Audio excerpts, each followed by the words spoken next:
तो चलिए शुरू करते हैं।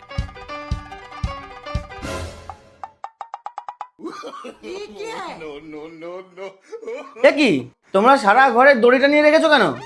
কি করব বলো তো, বাইরে জামা কাপড় শুকাতে দিলে বৃষ্টি চলে আসছে, কিছুতেই শুকাতে পারছি না, তাই আমি আর দিদি বুদ্ধি করে ঘরে শুকাচ্ছি। তোমরা পাগল হয়ে গেছো নাকি? এইভাবে সারা ঘরে দড়িটা নিয়ে রাখলে থাকবো কোথায়?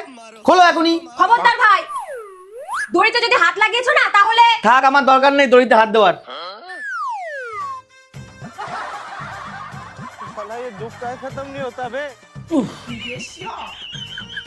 উফ, এইভাবে থাকা যায় না, দড়ি খুলেই দিই।